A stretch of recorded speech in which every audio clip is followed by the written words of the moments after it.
Alright, thank you for waiting. We'll start in probably 1 minute. I'll just wait for a few more people to join.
Alright, thank you everyone for waiting.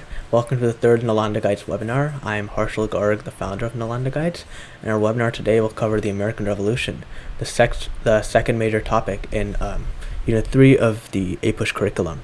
Last week, if you remember, we covered the French and Indian War and the causes of the American Revolution, so feel free to check that out. And first off is the American Revolution. So basically, here's a timeline, here's a map. And you may remember from the last webinar that the brief skirmish between the colonists and the British at the Battle of Lexington and Concord near Boston started the Revolution. So basically, the colonists had a brief skirmish with the British over an arsenal that the colonists had created at Concord, and this is regarded as the start of the American Revolution. So after the skirmish, delegates from each of the colonies met in Philadelphia as a Second Continental Congress. They drafted the Olive Branch Petition, giving one last chance to Britain to reconcile its relationship with the colonies, but when King George III of Britain refused, the colonists knew that war would continue into a full-on battle. One colonist, Thomas Paine, published a pamphlet called Common Sense to urge people to support the war effort. Thus, the colonists drafted the Declaration of Independence on July 4, 1776, claiming their independence from Britain. The document echoed John Locke's ideals of the natural rights of man and also listed the grievances against the king. Many people hated this independence, especially the Loyalists, who were the colonists who were loyal to the Britain. These people are also known as Tories, and they comprised about 25% of the colonists. Because the colonies claimed independence, they needed a national government to unify the colonies. So because of this, some of the founding fathers created the Articles of Confederation in 1777, which was fully ratified in 1781. More on this would come later in the lecture, toward the end. Now, after the Declaration of Independence, the colonies needed to fully mobilize for war. They organized armies, pressured gunsmiths, printed paper money to raise revenue, which caused inflation, and they also created an arsenal at Springfield, Massachusetts. The colonies were very decentralized, and each state had its own army. So to unify all the colonies, Congress created the Continental Army, appointing George Washington, the same George Washington who would later become the first president of the U.S. He became the general of the Continental Army. Now the revolution started in Boston. So basically, after the initial battles of Lexington and Concord, came the Battle of Bunker Hill in June 1775 in Boston. This was a British victory. The colonists and the British had some more skirmishes, and in March 1776, the British evacuated thousands of loyalists to Nova Scotia. Thus, the colonists sent Generals Benedict Arnold and Richard Montgomery to Canada to prevent the Canadians from providing British aid, but they failed to siege Quebec. And as you can see in a map over here, this is a map of the first stage of the war. This is the Springfield Arsenal, this orange dot. This red dot is the Battle of Lexington and Concord. This blue dot is the Battle of Bunker Hill.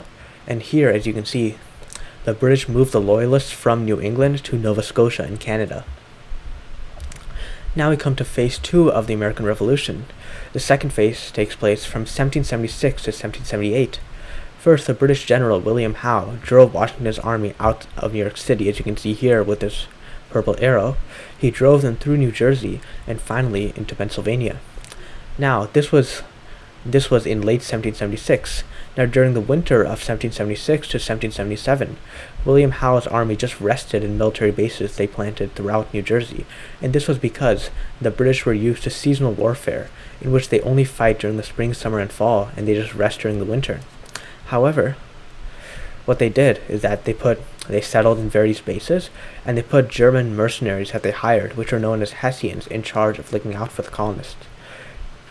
However, Washington had no concept of seasonal warfare, and he believed that fighting warfare is year-round, including the winter. So during the winter time of 1777, he attacked the British bases at Trenton and Princeton. You can see with the red and blue dots here. However, he was unable to maintain control of them. Then Howe came up with a new plan. He would take his army upward from New York into Albany, and General John Burgoyne would go to Canada and take his army downward into the upper Hudson Valley. The colonists had many forts in upstate New York in this area, so the British planned to trap the colonists there. However, Howe abandoned this plan, leaving Burgoyne alone, and he attacked Washington's army near Philadelphia before Washington could retreat to Valley Forge. Valley Forge is right here for the winter of 1777 to 1778. In the north, Burgoyne took over Fort Ticonderoga, which is shown here, but he lost a few other battles which weakened his army. So then he sought to take over Fort Saratoga, and the colonial general Horatio Gates trapped his army, causing him to surrender. As you can see, Howe made a few mistakes that cost him the war. He shouldn't have left Burgoyne alone, and he should have attacked Washington while he was in Valley Forge, because when Washington retreated to Valley Forge for the winter of 1777 to 1778, he ran out of supplies, and he had to ask the local farmers for supplies.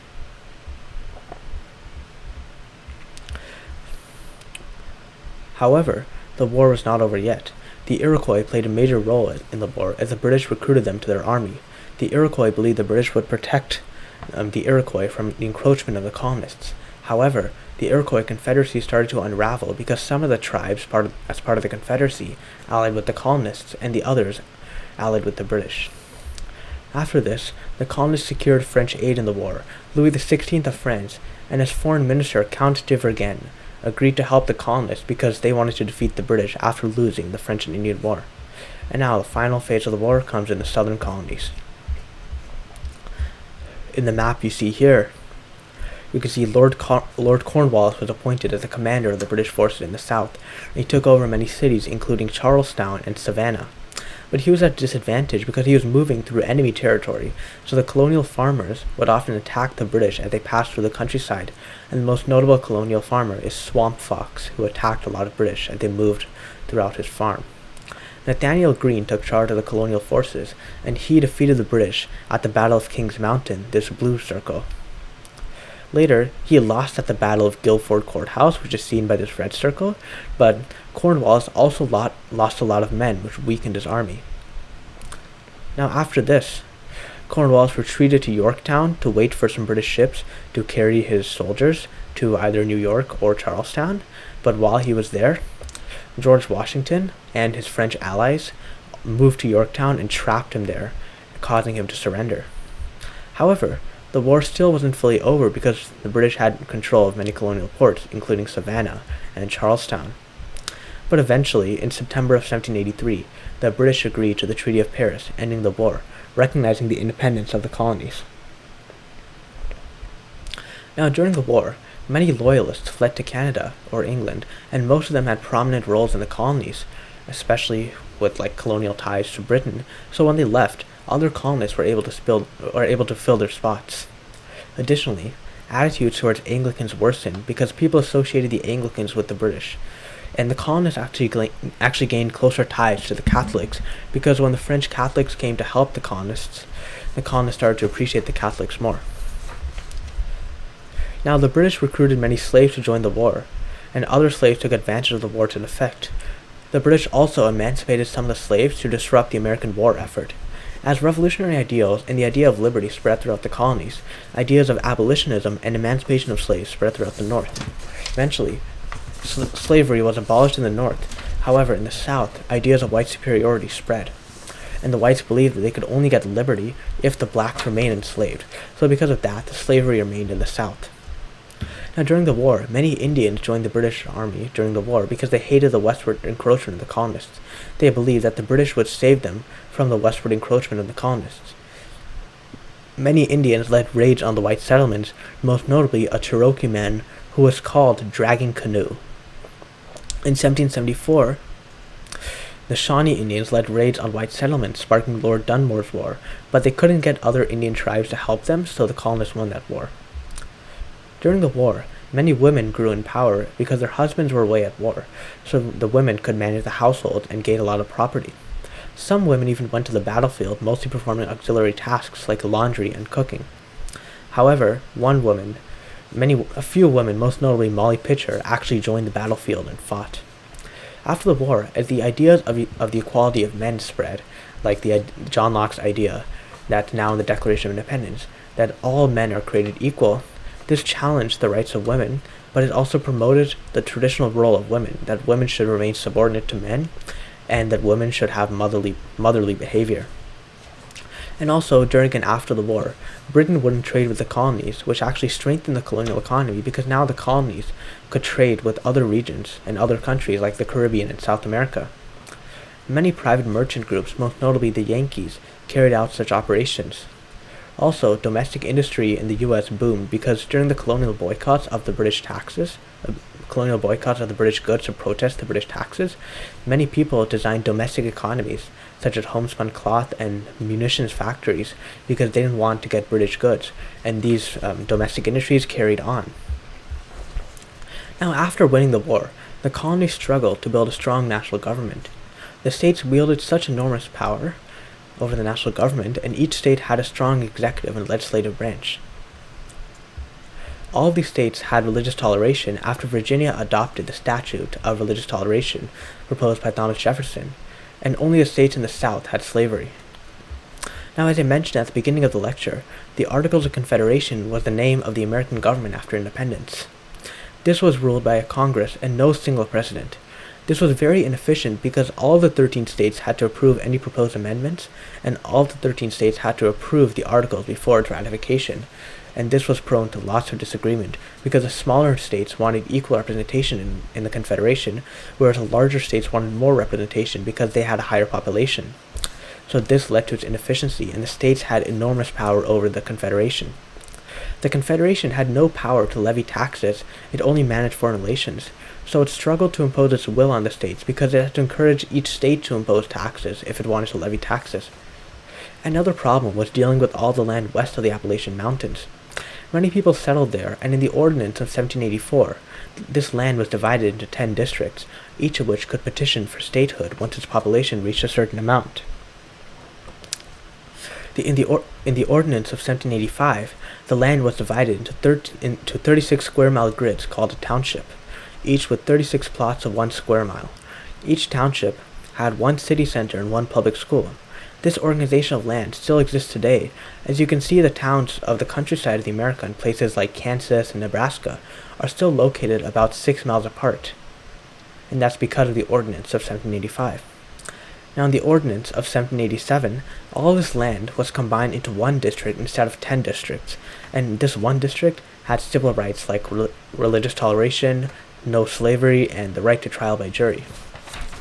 All this land was owned by the Indians, which angered them. So in 1790 and 1791, an Indian named Little Turtle led a group of Miami tribesmen to attack the Americans, killing 630 whites. However, they were unable to negotiate a treaty, and in 1794, the Americans defeated the Indians at the Battle of Fallen Timbers, so the Indians had to cede more territory to the Americans in the Treaty of Greenville. And finally, after the war, the Confederation had lots of debts, and since it couldn't levy taxes on its own, it petitioned the states to levy taxes, but it only raised one-sixth the amount it needed. So Robert Morris, the head of the Confederation's treasury, imposed a national tax, causing lots of protest. Many farmers didn't want to pay the extra tax on top of the already high state taxes. So because of this, a New England man named Daniel Chase created a list of demands pertaining to tax relief, and he went to the Springfield Arsenal that the government built before the American Revolution. This is the same arsenal that I talked about earlier. However, a militia came before him and dispersed his followers, and this event is known as Shays' Rebellion. So now I'll just give a brief summary of my lecture. So the start of the Revolution was the Battle of Lexington and Concord and the Battle of Bunker Hill. When the British briefly evacuated the colonies to take the Loyalists in Nova Scotia, the colonists organized the Second Continental Congress to write the Declaration of Independence, fully committing to and mobilizing for the war. So as you can see here, there are some battles in Boston, and then the British evacuated all the Loyalists to Nova Scotia. The second phase of the war was a victory for the colonists as they trapped the British at Fort Saratoga, and this yellow circle is Fort Saratoga. And then the French came to provide aid, allowing the colonists to trap the British and Lord Cornwallis at Yorktown. As you can see here, this is Lord Cornwallis's path, and these are the Washington's and French armies, and they trapped Cornwallis at Yorktown over here. The Treaty of Paris, signed in 1783, ended the war, giving the U.S. its independence. Many slaves, women, and Indians were involved in the war. After the war, America struggled to build a strong national government. Each state had too much power, and the Articles of Confederation, which was the new national government, needed the approval of all states for any amendments. The Confederation struggled to impose its will on states, and it struggled to deal with the land west of the Appalachians. Eventually, it had to levy taxes to pay off its war debts, and many farmers revolted, complaining that both the state and the national taxes are too high, sparking Shays' Rebellion. Now I'll open up to any questions, and please type your question in the chat. Thank you for listening.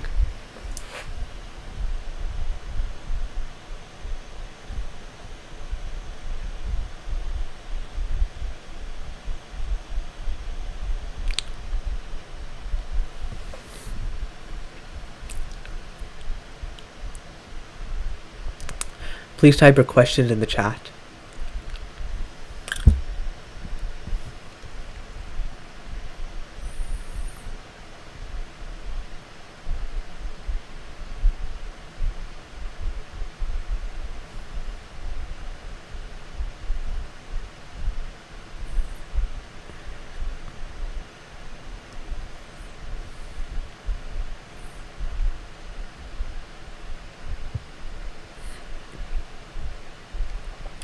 So the main reason why the British lost despite having such a huge advantage is that while they were really powerful, they weren't really coordinated and they didn't plan well. They kept changing their minds and didn't have an effective military strategy, while the Americans and the French were less in power, but they had a strategy and they were very smart and they were able to coordinate better. Any other questions?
If you have any questions, please type them in the chat.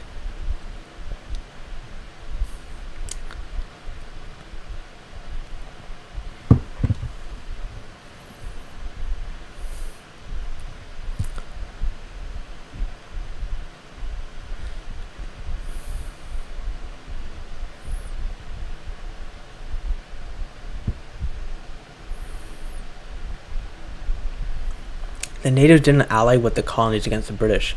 Most of the natives allied with the British against the colonies. Because the natives hated the colonists, because the colonists supported westward encroachment onto the Indian land.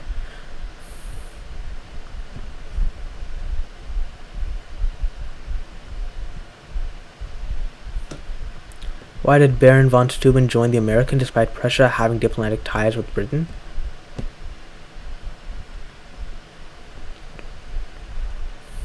It's a good question.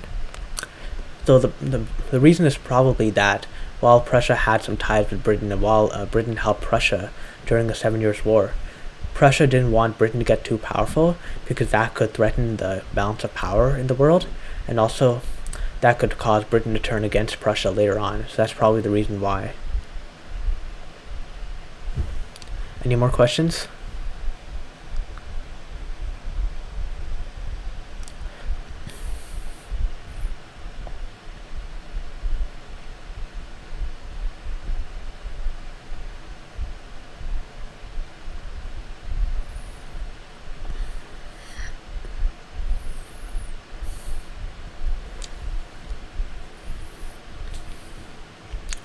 Are there any more questions? So basically, the main battles that you need to know is first the battles of Lexington and Concord, which the colonists won. Then the Battle of Bunker Hill, which the British won. Then phase 2, you have like the taking over of Princeton and Trenton, which the colonists won, but the colonists were unable to keep control of it. Then you have the battles of Brandywine and Germantown near Philadelphia, which the British won. And then you have the battle at Fort Ticonderoga, which the British won, and the battle at Fort Saratoga, which the colonists won. Now in phase 3, the British took over many ports like Wilmington and Charlestown and like Savannah and some others. You have the Battle of Kings Mountain, which the colonists won, but the Battle of Guilford Courthouse, which the British won. And then you have the Battle of Yorktown, which the colonists won. Any other questions?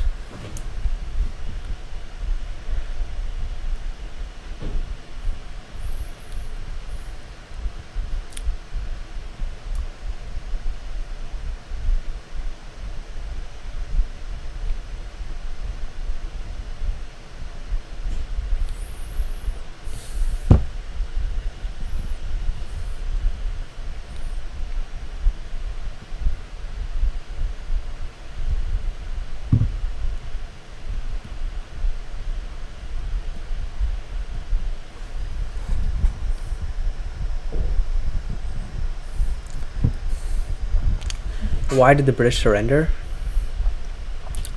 Well, the British surrendered because they had some other obligation in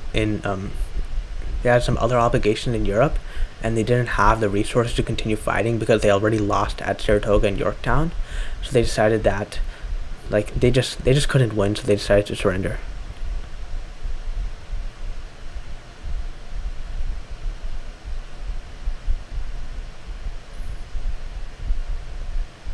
Why did Benedict Arnold defect from the Americans? Actually, both Benedict Arnold and George Washington later defected from the Americans, but both their plots were unraveled later on, and it's unknown why.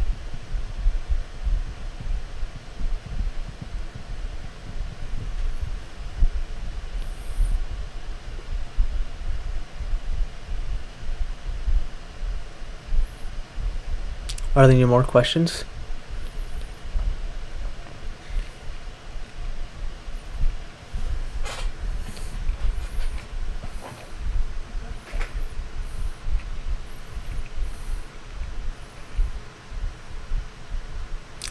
Are there any more questions? If not, I'll end the webinar.